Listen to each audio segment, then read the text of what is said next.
안녕하세요. 하루 필수 말씀 충전 하필 큐티의 조정환입니다. 오늘 함께 나눌 하나님 말씀은 시편 53편 1절에서 6절 말씀입니다. 함께 읽으면서 묵상하시죠. 어리석은 사람은 마음속으로 하나님이 없도다 라고 그렇게 이야기를 한다 라고 이야기를 하고 있어요. 오늘 이 본문은 이 어리석은 사람과 지혜로운 사람이 이제 대비되게 될 건데, 어리석은 사람은 하나님이 없다라고 이야기할 것이고, 지혜로운 사람은 하나님을 찾는 사람이 될 겁니다. 그래서 어리석은 사람들은 한결같이 썩어서 더럽기 때문에 바른 일을 하는 사람이 아무도 없어요. 그러니까 하나님이 없다라고 생각을 하면서 자기가 원하는 대로 마음대로 행동하면서 살아가는 거죠.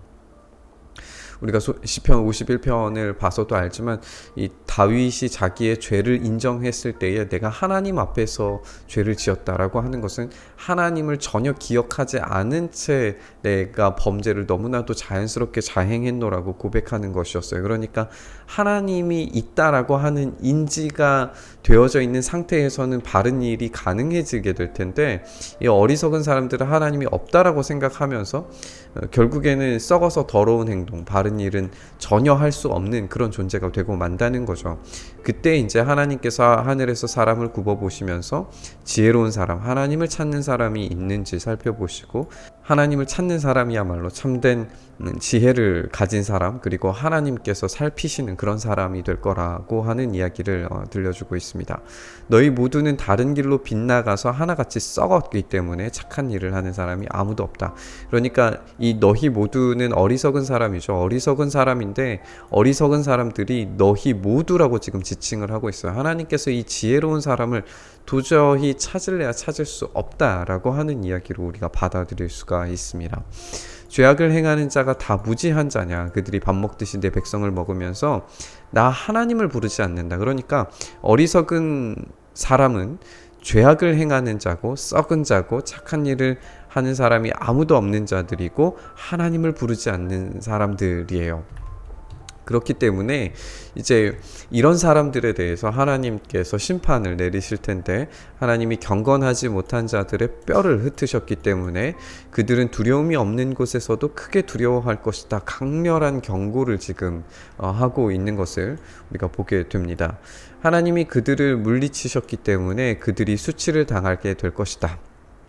그들이 부끄러움을 당하게 되는 것은 하나님께서 이제 그들에게 적절한, 그들이 하나님 앞에서 사는 것처럼 살지 않았던 모든 행동들에 대해서 적절한 수치와 심판과 그 두려움을 주시는 그런 일들을 하시게 될 거라고 하는 이야기를 들려주고 있어요.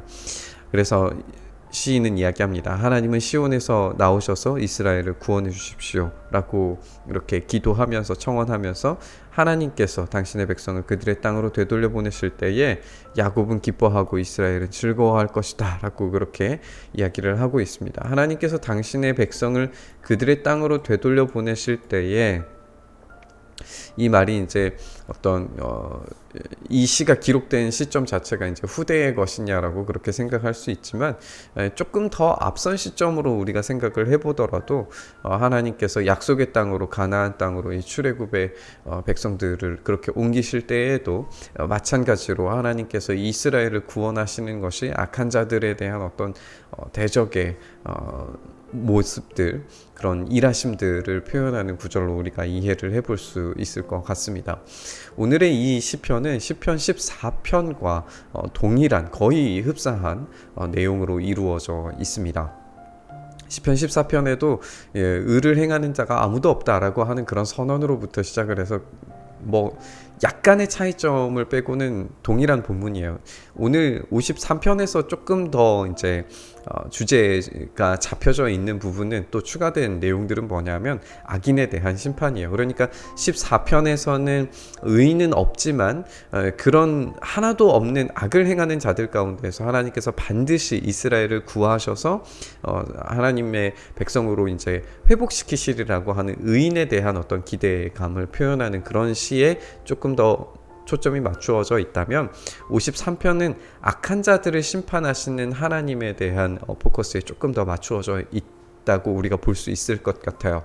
우리가 앞뒤에 이제 본문들이 도액 과 또 10사람 몇 사람이 이제 사울에게 일러 바친 어떤 그런 장면들이 이제 연결되어져 있기 때문에 이 53편도 이 이권을 가운데에서 이루어지는 또 하나의 시편으로 우리가 이해를 하면서 의인이 하나도 없는 상태에서 하나님께서 그들에게 어떤 심판을 내리실 것인지에 대한 어떤 하나님의 확실한 어떤 징계하심과 응당한 보응을 이야기하고 있는 것으로 우리가 그렇게 볼 수 있고, 또 마지막 절에서 시온에서 나오셔서 이스라엘을 구해 주십시오라고 하는 이 간구까지도 우리가 같이 연결시켜서 생각을 해볼 수 있을 것 같습니다.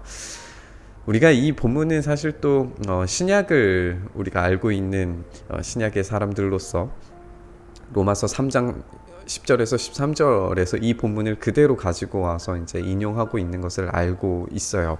의인은 없나니 하나도 없도다라고 하는 이 선언이 로마서에서 아주 강렬한 메시지로 선언됩니다. 우리는 어떤 의로서, 우리의 어떤 율법으로서, 율법을 지키는 것으로서 우리가 구원받을 수 있는 존재가 전혀 아니라는 사실을 아주 강렬하게 로마서에서 이야기를 하고 있어요. 우리가 그 말을 좀 한번 생각을 해본다면, 의인은 없나니 라고 하는 이 말 속에서 참된 의, 또 참된 지혜를 가진 사람이 누구인가를 우리가 질문하게 되는데, 시편과 잠언에서 핵심적으로 지혜는 하나님을 경외하는 것이고, 그 하나님을 경외하는 그 참된 지혜가 창조의 역할을 했고, 그 지혜가 바로 요한복음에서 보면은 이 천지를 창조하신 원리, 그리고 그분이 육신이 돼서 오신 예수 그리스도라고 하는 사실을 우리가 발견을 하게 돼요. 그러니까 오늘 이 시에서, 그리고 로마서에서는 의인은 없나니라고 하는 것은 죄인된 우리의 어떤 정체성에 대해서 이야기하는 것이라면, 참된 지혜를 가지신 유일한 참된 하나님께서 주목하시는 그 한 사람은 우리 주 예수 그리스도시라는 거예요.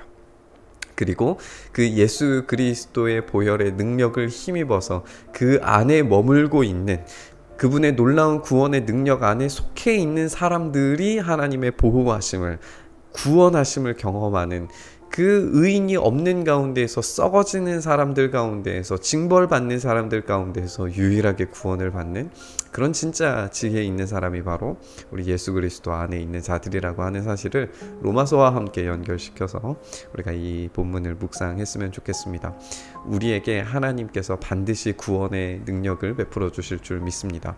또한 악한 자들에게, 지혜 없이 하나님이 없다라고 생각하는 사람들에게 합당하고 그들이 당하게 될 보응들이 반드시 있다라고 하는 사실을 우리가 기억해야 될 것 같습니다. 오늘 이 본문 묵상하면서 그럼에도 불구하고 우리의 의로서 하나님 앞에 나아갈 수 있는 것이 단 하나도 없음에도 불구하고 참된 지혜이신 예수 그리스도를 우리에게 보내주셔서 구원의 소망, 회복의 소망을 우리에게 주시는 그 은혜를 우리가 함께 묵상했으면 좋겠습니다. 주님, 우리가 그렇게 부활의 소망과 그리고 우리의 썩어진 존재와 같은 그런 의인된 모습이 전혀 없는 우리들을 사랑하시고 불러주셔서 예수 그리스도 안에서 참된 의로움을 덧입게 하시고 구원의 그 놀라운 소망을 얻게 하심을 다시 한번 감사로, 기쁨으로 고백합니다. 이 시인이 이렇게 이야기했지만 우리가 이 시를 통하여서 결국에 마침내 붙잡는 것이 우리 주님의 놀라운 사랑하심과 놀라운 은혜의 회복하심임을 우리가 다시 한번 기억하면서 나아가오니, 하나님, 오늘도 우리가 하나님 없이 살아가는 존재들이 아니라 예수 그리스도 안에서 존재하고 살아가는 사람으로서 참된 은혜를 경험하는 사람 될 수 있도록 주님 역사하여 주시옵소서.